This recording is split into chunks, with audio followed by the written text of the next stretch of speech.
This is the language to be accepted into the Constitution for electronic meetings. I'm going to skip down to the indented second part. The language contained in this article is strongly recommended, but this part is not part of it. It's just instructions on how to implement this language into the Constitution. This language contained in this article is strongly recommended, but it is designed to meet the intent of um, the association's constitution and bylaws and policies. Some deviation may be acceptable to meet the needs of the chapter. Chapters opting to allow electronic meetings are strongly encouraged to adopt standing rules governing participation in the meeting.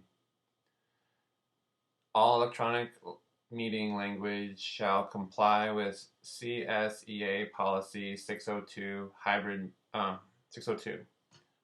meetings, electronic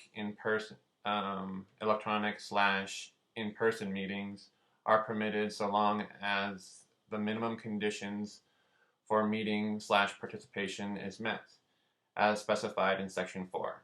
Okay, beginning of Section 4, here we go. Electronic meetings. Meetings for the chapter may be conducted through use of internet meeting services designated by the president that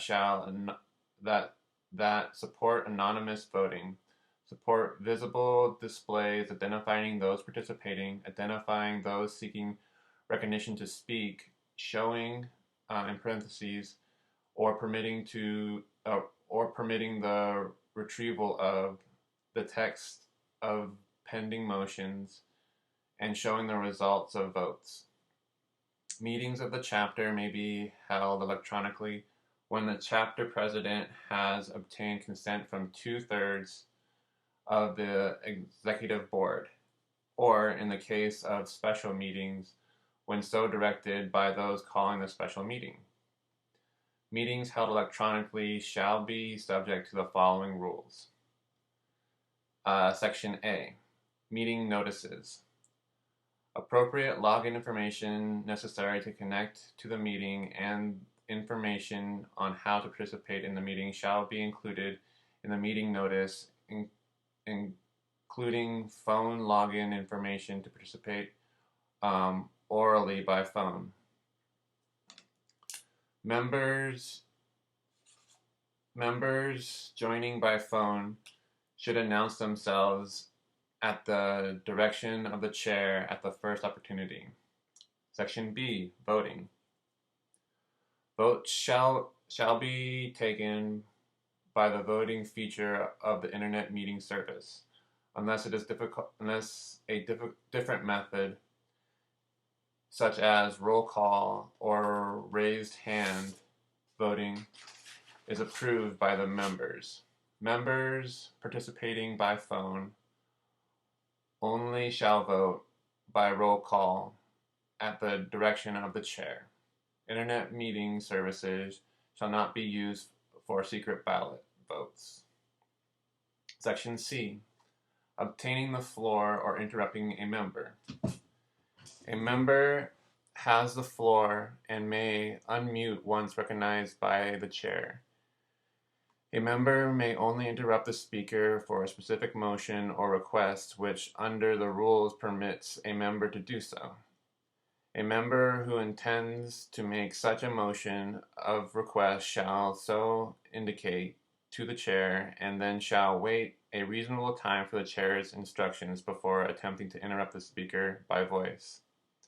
Section D, members participating and forced disconnections. All chapter members in attendance have the right to participate in the meeting, including making motions and speaking in debate. However, the chair may cause or direct the muting or disconnection of a member's connection if it is causing interference with the meeting, in parentheses, such as interrupting other members when not permitted by the rules or when not recognized by the chair, or if there or if there is repeated disruptive background noise. The chair, in parentheses, the chair's decision to do so must be announced to all participants prior to any action taken and is subject only to an undebatable appeal that can be made by any member present. To be in order, the appeal must be made immediately before business moves on to the next subject. If appealed, the majority vote of members present is required to overturn the decision of the chair. Section E, technical requirements. Each member is responsible for their own audio and internet connections. No action shall be invalidated on the grounds that the loss of or poor quality of a member's individual connection prevented participation in the meeting. And that is the language to be included in the Constitution concerning internet meetings.